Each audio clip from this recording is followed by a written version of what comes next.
তাই আমরা চলে এসেছি ধলদিঘিতে। মানে আমরা একটা দিঘি করি, ধলদিঘিটা অতটা ইউজ করি না।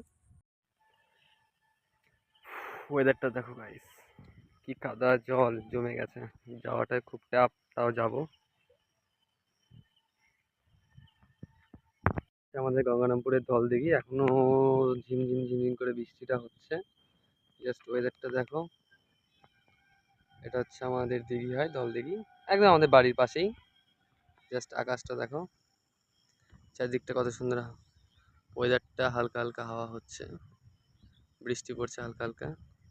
ওই পাশে একটা নৌকা আছে, নৌকাটা তোমাদেরকে দেখাতে পারবো কিনা জানি না। এই দেখতে পাচ্ছ গাইস, একটা নৌকা আছে, পাহাড় দিচ্ছে যাতে কেউ মাছ টাছ না মারে। জাস্ট ওয়েদারটা দেখো।